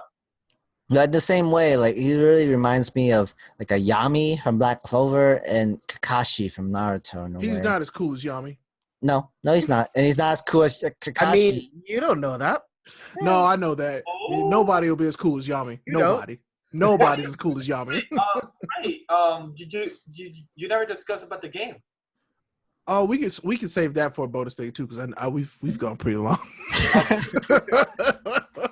But yes, I did play and finish Black Clover Quartet Nights. I don't know. It's a weird name. It is a weird name. I do agree on that. The one thing I will say is, if you're a Black Clover fan, find this game on sale and buy it because you'll enjoy it. It's very short, but it's a fun Black Clover game. I can't wait to play it soon. Mm-hmm. I want to catch up on Black Clover, but I don't know if I should read it or if I should just binge watch it. So what I want you to do is, what I'm doing is read it and then go and watch the really cool fights. Okay, because I can't deal with Asta just screaming. Exactly. That's literally why I switched to this format. Read it, and then if there's a really cool fight, which you get to choose which ones are the coolest, because some of them end really weird, and then go and watch it. Yep. Or ask me, the guy that knows the cool fights who watches the anime. So I mean, just read it, and because now I'm sure not all the fights you think are cool, I think are cool. Let me tell you. So yeah, pick the ones you think are cool and go watch them. Okay. Yo, guys, if I could get 2 of these people to read it, oh my god, I'm gonna have a great conversation with these guys. Can't wait. Dude, episode 4 and 5 of Fire Force, it's gonna be amazing, and I can't wait for you guys to see it. I can't wait to see it either. But, I want more Fire Force. All I've been. I want more. I wanted more. I went to Friday then. All right, guys. I guess my turn with the list. If I actually watch How Many Kilograms Are the Dumbbells You Lift, episode 4. I keep forgetting about this anime. No, it's actually really fun. It's actually really cool. About it. Yeah, That's the one. That's on Funimation too, right? Really yes, it is. Really catchy opening. I love the opening. It's very sexualized. I would say nothing more than that. With some parts, but it's more ecchi. It's not hentai. It's literally just very tamed of how to exercise in that sort of way. Like literally, it tells you how to properly train into weight training, or at least use the machines, or to just work in your own home, like regular push-ups or sit-ups or regular stuff, the proper training way of how to use equipments of any gym, really. But it is fun. The intro and the outro is very catchy, where you're okay to keep listening to over and over again. But yeah, there are some sexual stuff to just pretty much get the perverts interested, but it's still a good anime to watch. Very good educational of learning how to do weight training. The perverts that go to hentai panels for yes, very much educational purposes. For research purposes, yes, they do. Research purposes. James did it. I was thinking about it. I was like, no, I'm gonna wait. And then James did it. I'll follow through it. Yes. I will follow through it no matter what. That's right. My whole night. I'm not shaming you. I love not at all. I'm just. I love this joke. I know you're not shaming. I'll follow through throughout the entire time. I don't care. Oh, so good. I've also watched Demon Lord Retry 4 and 5. For some reason, I'm just kind of interested. I'm kind of hooked into it, or to keep watching. If it's for my daughter, I even defeated Demon Lord episode 4. How's that going? The drama part, like I really expected good. much later. I was like, they went into that drama part where they go into a distinction of not race. I guess you could say it's racism with the demons and I'm not surprised. Yeah, I'm not surprised though. And like it's so bad where like you do that to a kid. Like I know she's not human, she's a demon, and yet you literally hate her because she's this race, and it hurts so bad. Like, oh my god, I need to kill this teacher, like the person who did her harm, because this demon girl did nothing wrong to her or her family, because she had the bad experience, yet she took it all the bad experience on her. And we all, like, so many people like hates her. Like there's even a Reddit group that's like, oh, we gotta kill this teacher, we gotta get rid of her in that sort of way. And yet the parent of the demon girl, Dale, he protects her. It's like, yo, we fire her ass right now, or I'm gonna report to the higher church management, and they know who I am. I'm the highest manager of the adventurers, and they know that I can actually kill the demon lord and that sort of stuff. And if you're not gonna fire her, I'm gonna talk to the higher church standard, the Pope, whoever, to get her ass fired, and literally to take down this entire church. So you either fire now, or your entire like educational church, the teacher, school, are getting shut down. Question, Sam. So the church is a bad guy here this time? Not really the church. No, it's really racism for the person who has bad experience with the demons in that sort of way. Like, the reason it's humans. Humans is a bad guy. Humans, in a way, yes, humans. Of course, humans. Like, cause like I mean, it's understandable where like if your parents got killed, your village got killed by demons, you might have that certain hate for demons. Makes But sense. that certain demon is a little kid, and it had nothing to do with them killing your parents or had anything to do with the destruction of your village. You should not take it out on them, especially when you're a high educational teacher or high standard of education, where you're supposed to teach these young generation to learn how to either like better understand these people, so that you don't get scared, you don't like be ignorant about them. Just learn from them and try to avoid the worst possible situation. But instead you have your worst self take it upon an innocent child, and of course you're gonna get punished for that, because you couldn't control yourself, you couldn't contain yourself in this situation. And that's where I got with this episode. Like, I kind of hated this teacher because she was the worst teacher that you could ever have in the entire life, in a way, in the society. But she has her reasons. But Neverland? I'm sorry? Worse than Promised Neverland? Well, like, she showed her true colors in a way towards racism in that sort of way. So I don't know if it's like within the Promised Neverland, because with the Promised Neverland, they were the same kids that grew up into the teachers, and they know what it's like. But in the same kind, it's also like kill or be killed. Like, eat, like, basically it's like it's either you or me. Ray hasn't watched The Promised Neverland yet. I was not listening, so don't you worry. On purpose. I heard Promised Neverland. I was like, oh, cool. You have to mute. But yeah, I think it was a good episode. It's still cute. It's still slice of life, but it's also a good drama that came with it. I've also watched The Mom. I also watched the new anime that came out in July 31st, Kengan Ashura. That's our friend from the group No Anime No Life, Anthony, mentioned that in our admins group, and he said that is the fighting anime that is like Baki with the CG that James don't like.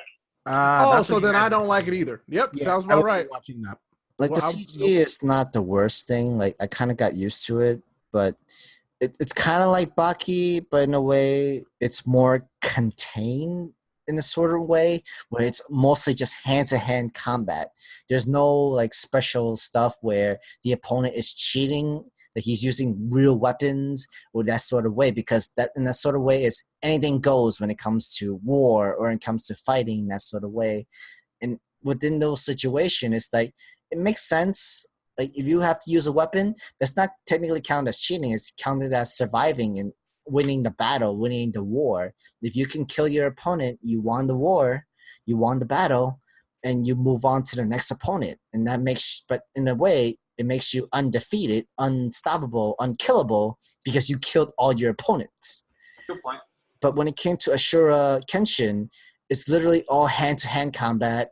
It was all kind of like martial arts, not a lot, where they didn't specifically go into it. Like I'm already half into the anime.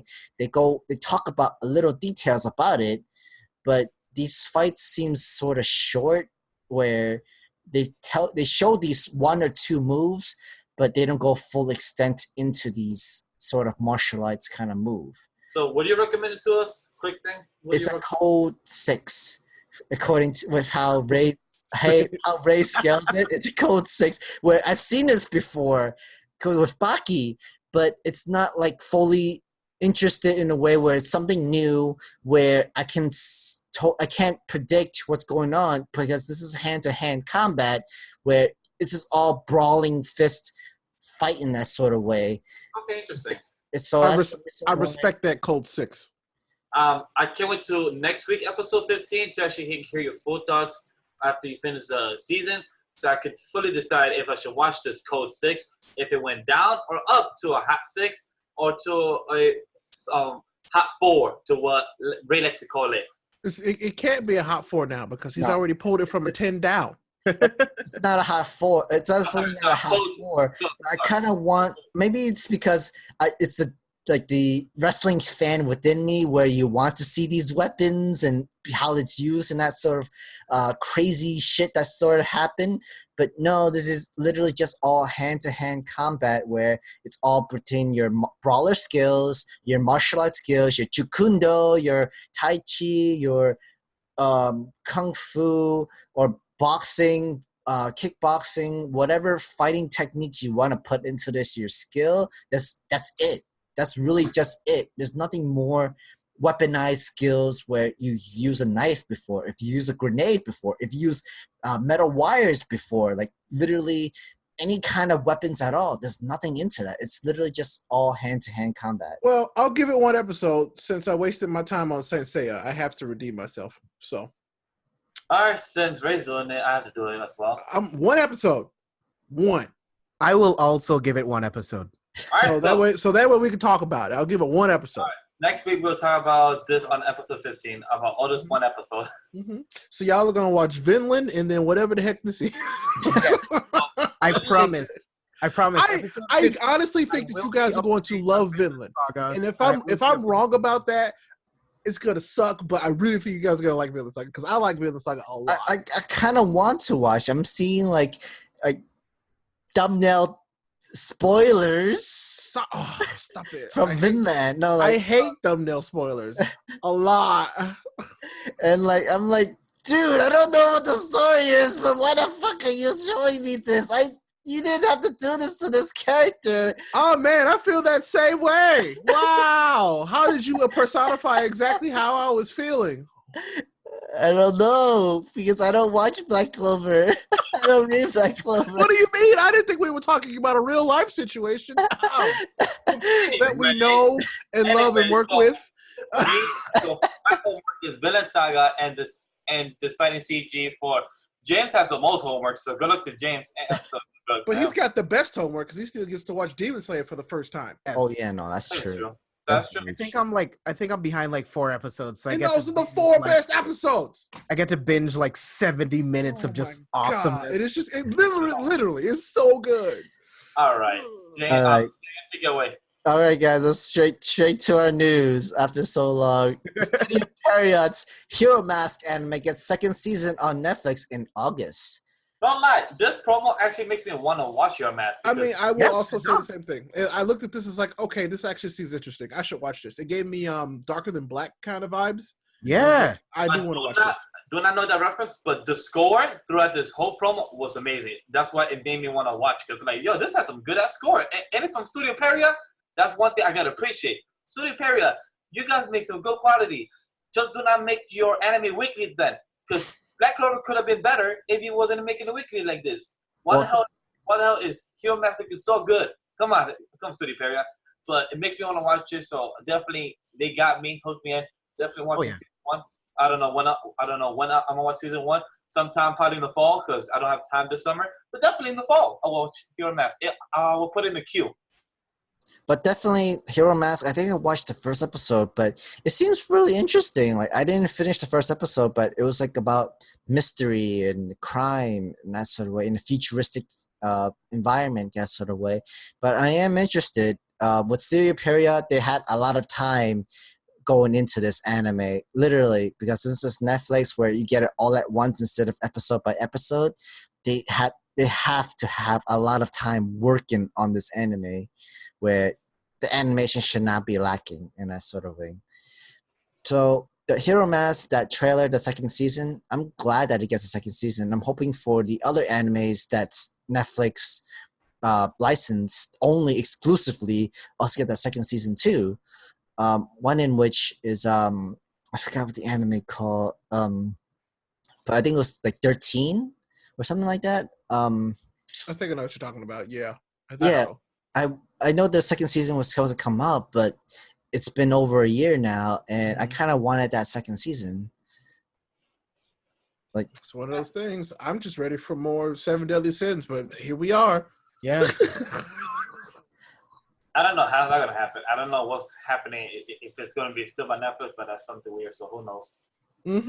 I know. Sad about it. Mad about it. But yeah, this mask, like I'm telling you, this promo was like legitimate. I was watching that. I was like, and so it's one of those things where sometimes if I'm watching something and it's like a preview or something, I'm like, I don't want to know too much, so I like skip through it. So that way I was missing stuff. So that way I wasn't able to put stuff together when I'm watching it later. Because I hate when that happens. Like you watch a preview and it's like, oh, I've seen that. And it takes away some of the mystery from the show. So I was like, I want to see this. So I will definitely go back and watch this now. Great. Okay, next news. Carole and Tuesday Anime's live concert will stream on August 11th.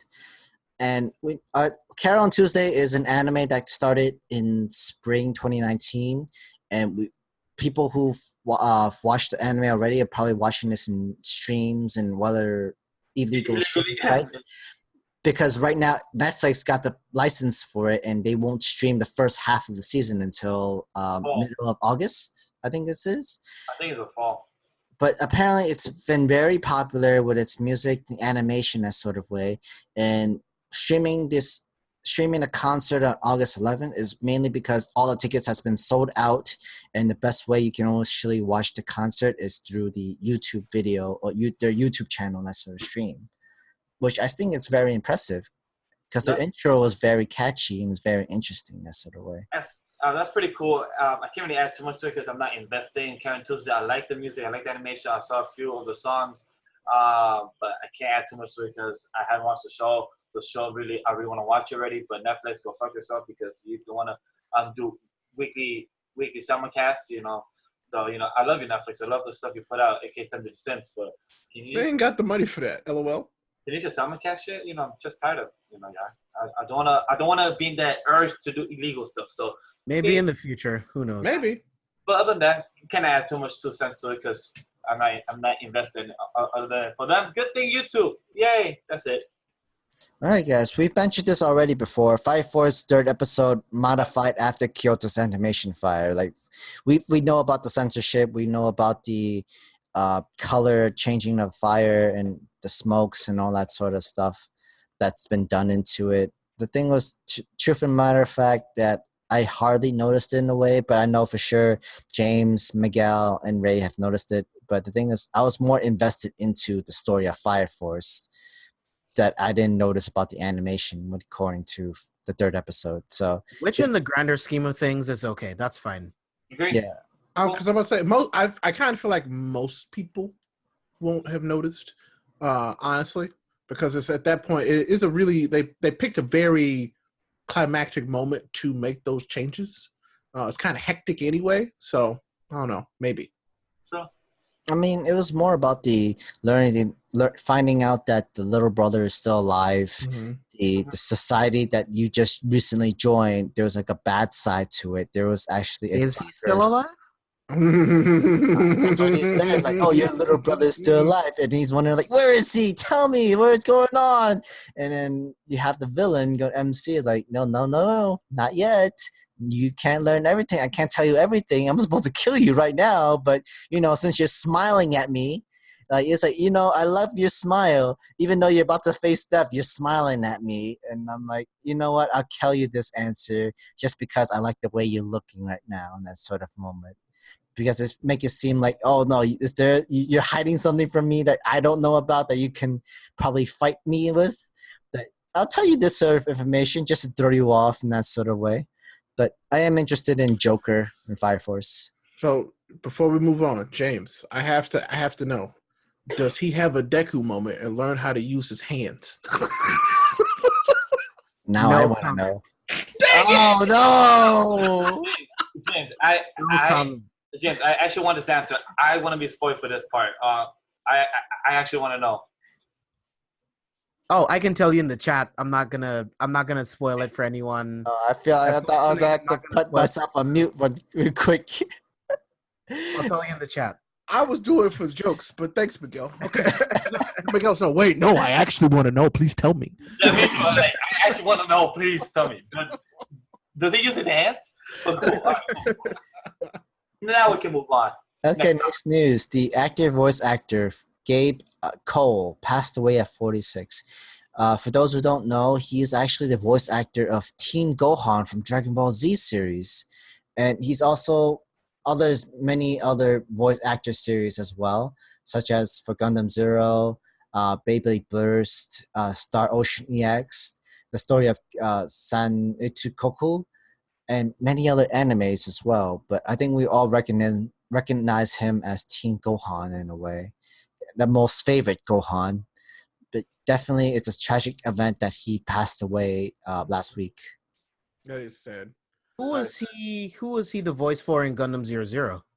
He was Crossroad. Saijay Crossroad. Oh, sick. Okay. Wow. Okay. Wow. Jeez Louise. He was also Nicole Amfrey from Mobile Suit Gundam Seed. Yeah. He Really? also was Arcade in X-Men Evolution, the animated series. Oh, wow. Okay. So he did some good roles. Really good characters. He did some great roles. Rest in peace. I can't really say too much because we just know on my end, I just only know him from three voices. So just the best thing I could say is rest in peace. Best to his family and to his loved one and to his fans that really miss him. It was a tragic death. He had a heart attack when he was on a motorcycle, and oh my, it was very bad. Yeah. And it was very sad, very very sad. And rest in peace, Gabe. We wish you our condolences towards your friends and family, and we don't pretty much rest in peace. Thank you for all the work that you've done for us. All right, for the next following news, Kyoto Animation issues statement about July 18th fire. The statement, to summarize, they're saying like they're still continuing their work. They still have some saved files. They are going to continue their animation work. They still haven't mentioned what they're going to do about the first studio yet, but they aren't stopping. They're going to be the little engine that could of still continuing their animation to keep making more, continuing with Violet Evergarden and other animes for movies and other animation products for animes and everything. They're still going to keep working on. They're not going to stop. They're not going to quit. And I find that inspirational. Good. It is inspirational. Yeah, we should aspire to do the same thing. Yeah. Mm-hmm. Even the worst situation that comes to you, you don't want to quit. You don't want to stop. And it's respectable, inspirational. You can't stop what you're doing. And you can't let the demons win. Keep pushing forward. Yes. That's the best. That's the best way you can say it. Because you can't let them win. You can't just have that person that started this fire to literally destroy the animation studio. You want to keep working. You want to make him think that no, this is not the end. This is just one setback. This one huge setback, but it won't stop you from wanting you want to do, inspiring more people, have more people, around the world to watch your animes, be more inspired, feel the passion and feel all the emotion towards your anime, movies, whatever it needs to be. I think that is literally the best way to honor the fallen. You continue their work, you keep pushing forward, and you don't let anything stop you because they sacrifice their time, everything to do these animations, to be in this career path. Like, don't let these people stop you from moving forward. Agree. All right, let's fall into the next following news. Zoids Wild anime gets second season in October. And the thing was that I watched the first episode. I've mentioned this before on the podcast. I wasn't fully interested, but I guess Bored out of my mind. I was bored because this literally, the first season was literally to attract the younger generation, younger kids in that sort of way. I guess there's a lot of popularity and fandom into it that where it got the second season, even though there's new characters and new all this stuff. This can get a second season, but I can't get a second season of Chivalry of a Failed Knight. Right? Season 2 of Blood Lad. This gets a season 2. But the thing is that this anime got like 50 episodes in that sort of way. I was like, got 50 episodes? Yeah, that's literally the entire arc of the first season. Literally a whole entire year core of episodes. And it's, what? Guess who?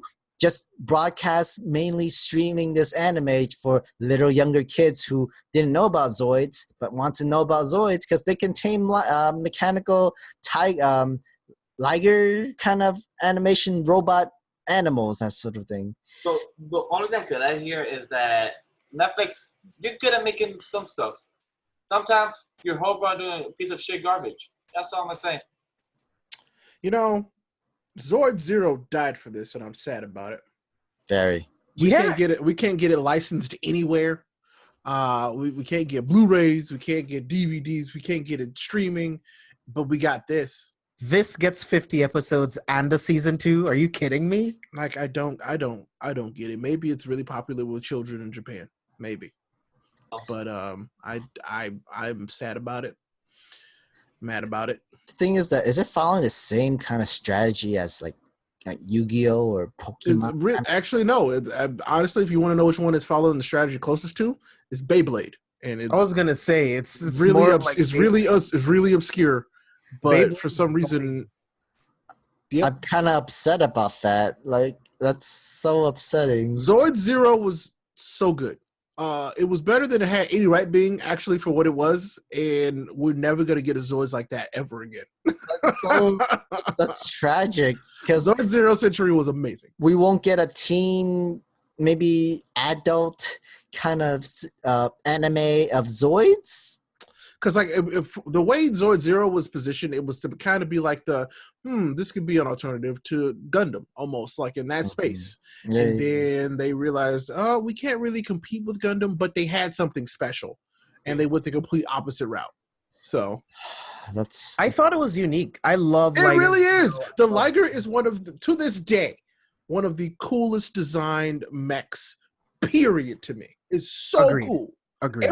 Every not just the Liger Zero, every single version of it is incredible. I love them, except for this weird Wild Liger. I take that back. This one sucks. Because it was just. But all the other ones are amazing. Although I do love that they finally put the cannon in its mouth. But still, yes, all of the other Ligers are amazing. This one's like, it's got a shark fin. I don't like it. I don't like it. But all the other Ligers are awesome. I love them. So good. But definitely, I feel kind of sad where you have to have your audience as the little kids in order to get 50 episodes in that second season. Because, I mean, I'm kind of sad in a way. Couldn't you make a more adult situation where you get the Western, where U.S., everybody in the U.S. loves Zoids? I mean, it's not even that they focused it on kids, because Pokemon was focused on kids, and that is a phenomenon, and it was because it was done well. It was like, that's very true. It transcended the ages, and this Zoid show does not seem to do that. It's just for kids, unfortunately. It works for someone else, and there are times where you don't do it. Just follow your own thing. It just seems like they took Zoids and they said, "How can we make money off of this right now?" And that's what we got. It feels like a quick. It looks like something they could easily turn into a video game, a mobile game. Very true. It seems like something they could just commercialize pretty easily. This reminds me of like Teen Titans, like the new version of Teen Titans. I feel like oh god, no. Series. I'm like, this is clearly made for younger kids, and it's just trash. You just like it unfortunately is not for me, but not everything's gonna be for me, and I understand that. So yes. I'll keep on living. Maybe one day I'll be able to stream or buy Blu-rays of Zoid Zero Century when I'm like 80. Who knows? So we all agree. Zoids Wilds, it's a cheap, quick money scheme that attracts little kids, not the adults. Run by the church. Yes, indeed. Yes, it is. Let's move on.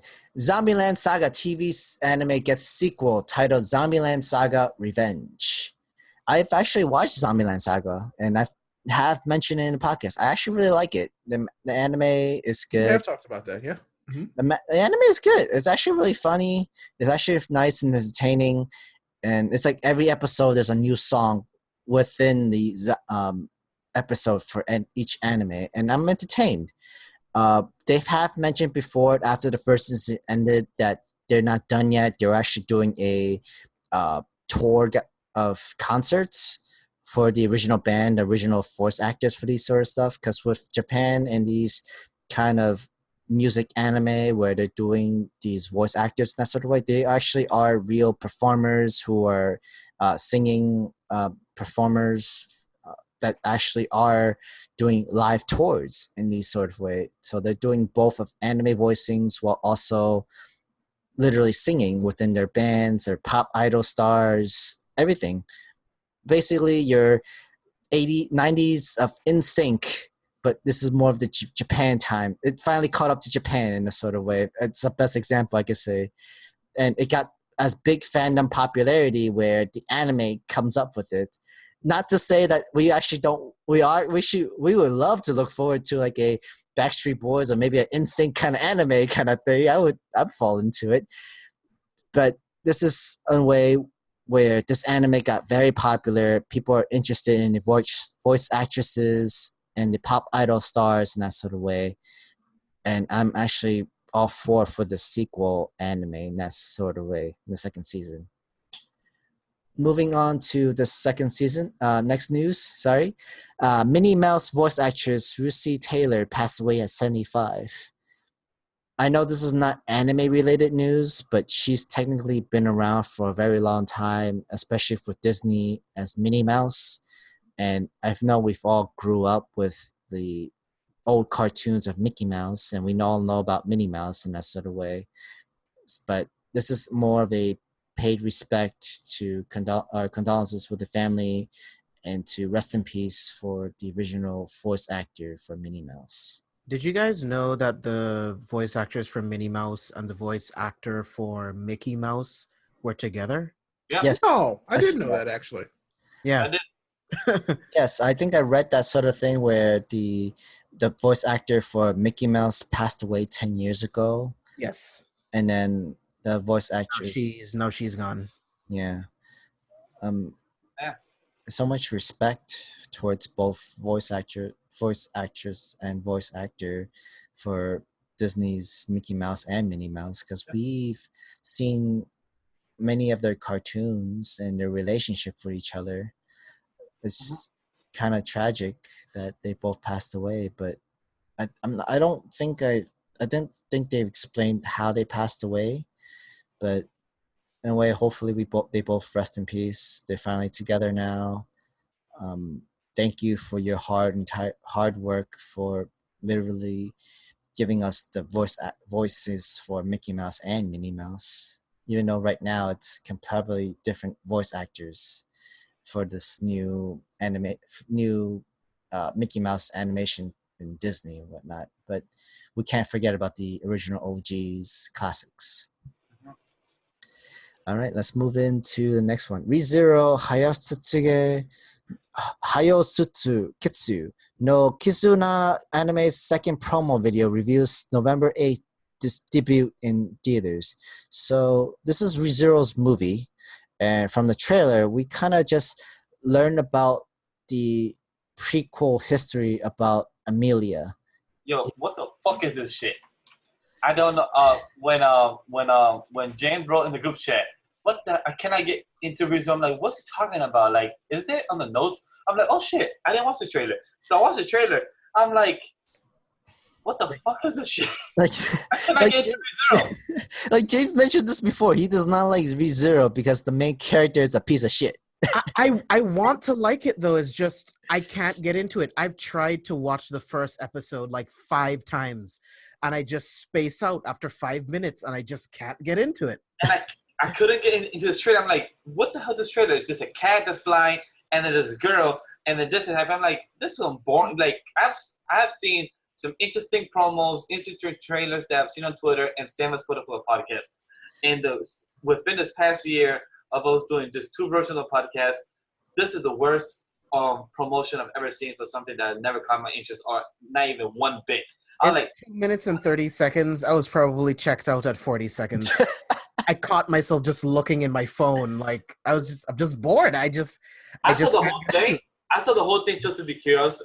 And me and Sam were talking. I was just staring. I'm like, okay, cool. What's so hilarious is that in movie TP they put that as 59%.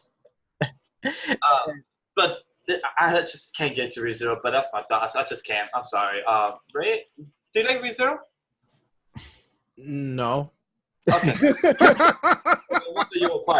What's so funny is that it's a very popular anime, and yet we're all not really that interested. Like, I still read the manga. I've read all the side story and all that stuff like that.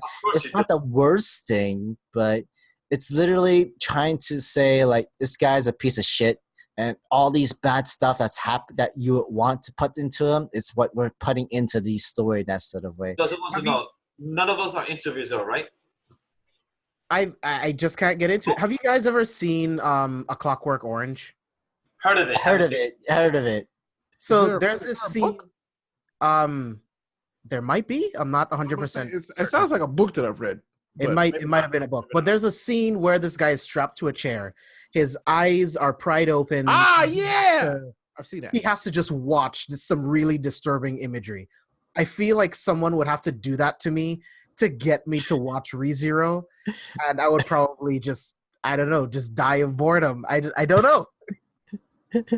I think I've seen many like parodies of shows that did the same thing, exact same thing that you just explained with Clockwork Orange. I mean, I've also got to the point where I know that there are a lot of anime that just aren't for me. They just aren't for me. Well, I'm happy to know that we all have one anime that none of us are into. I'm glad to know that. Yeah. Like, I guess, like, if you're interested into seeing a revenge story finally happening to a person, I guess this is one you want to watch for Isekai. I love revenge tales. I can't get into it. Yeah, in a way where you need some sort of passion for it. If without that passion, you're bored. You see these revenge stuff happening into that, but you're kind of bored because you're not interested in the characters for it. Yeah. So it's okay. I can understand why you're not, but in the same way, I'll still read the manga, but I'm not gonna watch the movie. Moving on, the Digimon director is glad to see the new film will feature both the first and second DigiDestined into this new last movie. I love this. This is great news. Sucks that they're not adding season 3 and 4, but no, it doesn't. This is fine. No, I know. Is this fine? Because they technically combined before, like the second season where you meet the first generation. No. So that I'm happy with season 1 and 2. I wish they added season 3 and 4 because those two were great as well.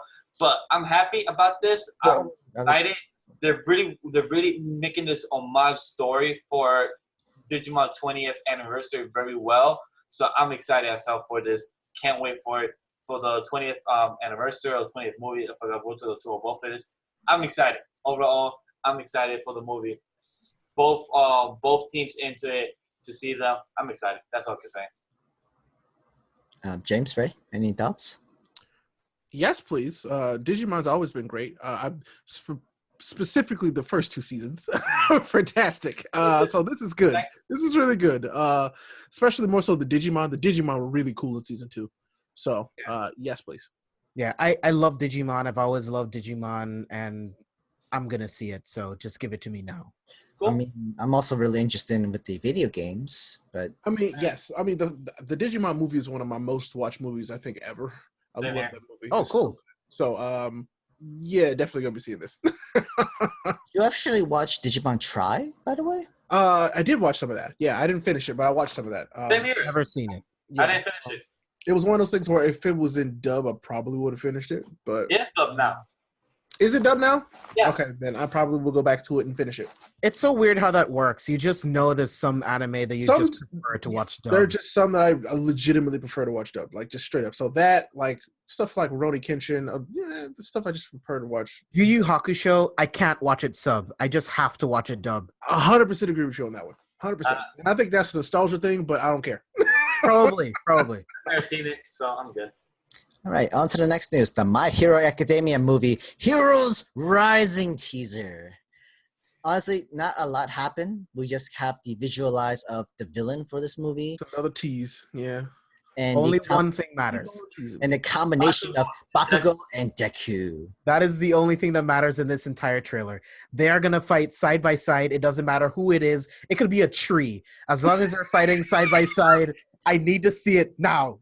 It's more like they have. It's the situation you see. They have no other choice. Even though we've seen Bakugo and Deku had forced to work together, like we actually know them personally. We've seen their personality where they don't even like Bakugo doesn't like to work together with Deku, but when he had no choice, he has to work with it. I mean, when they had to work together to fight All Might, they got their ass whooped. Did it though? They got their ass whooped. They still won. They still won.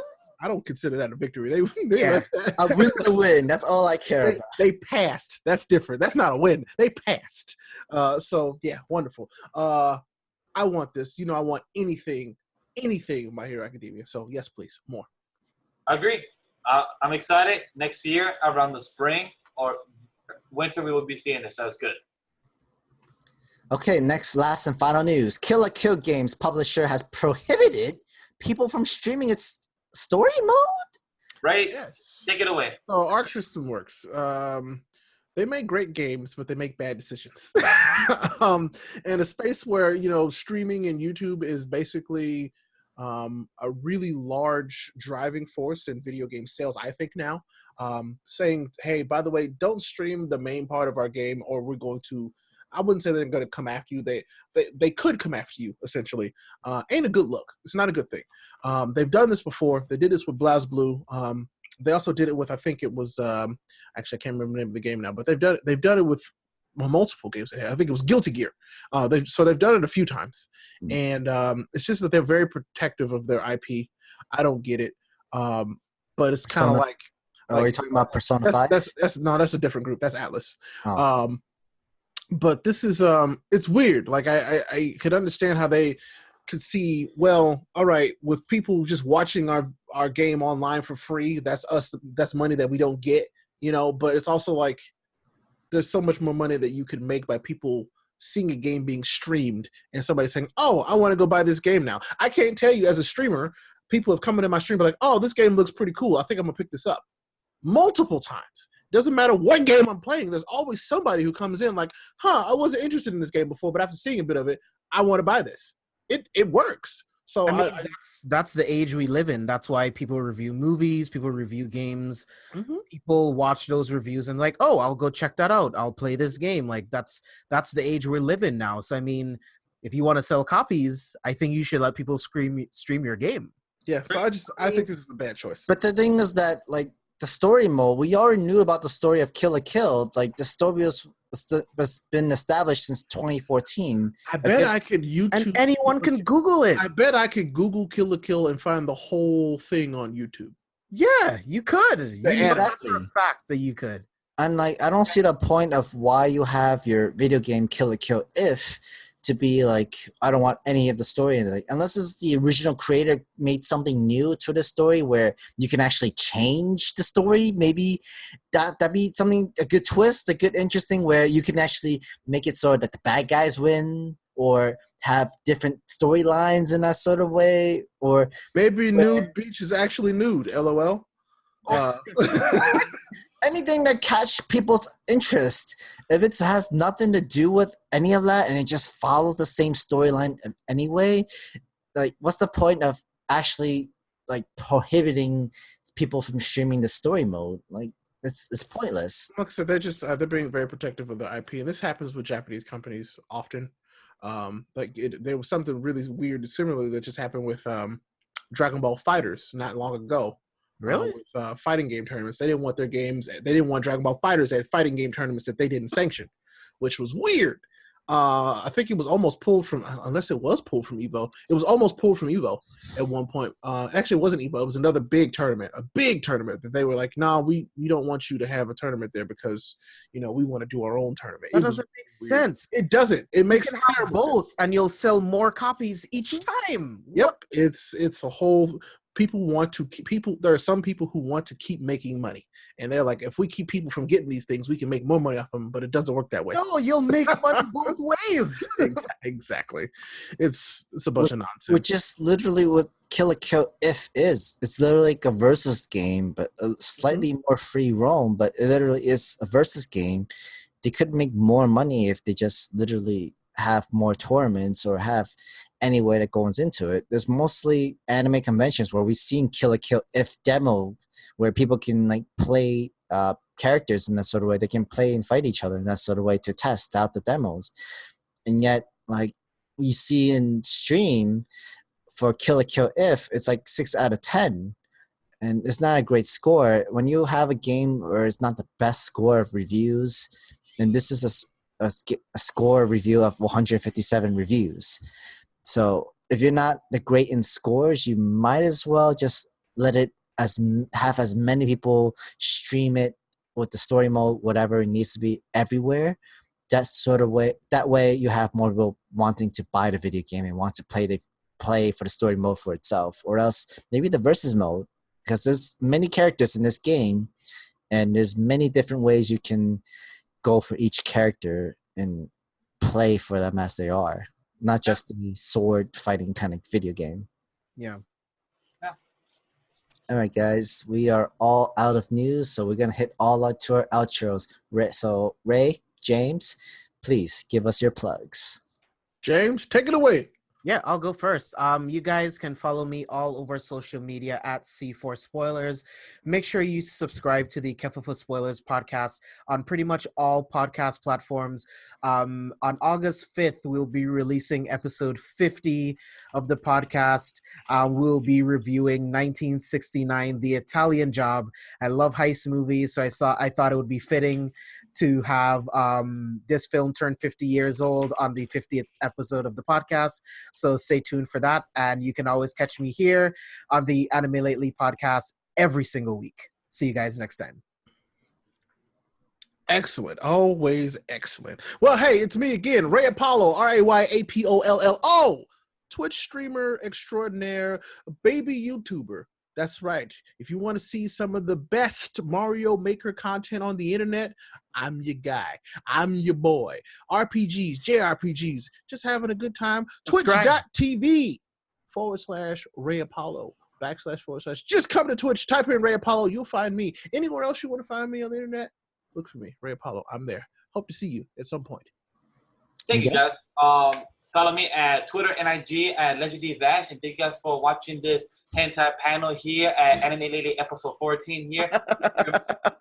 That we did cover a lot of research and a lot of research purposes. And guys, also subscribe to the Careful for Spoilers YouTube channel. You might be catching up some new stuff coming out this month and coming months. We're working some stuff behind the scenes. Plug. Guys, follow me at Sam the Mega Man at Twitter and Instagram, and follow and support us on Facebook, Twitch, and Patreon at Anime Lately, and also follow our other social media platforms at like Twitter and Instagram at Anime Lately _. And guys, if you're listening to this on iTunes, give us a review. We love a 5-star review, and we want to hear about your thoughts of what you think about us and all the platform, because we need your reviews so that we can have some AdSense into this onto this podcast, guys. Your every review counts, and all your 5-star counts. Thank you guys for listening. Thank you guys for listening, for podcast listeners, for YouTube watchers. Thank you guys. Have a good night. Peace.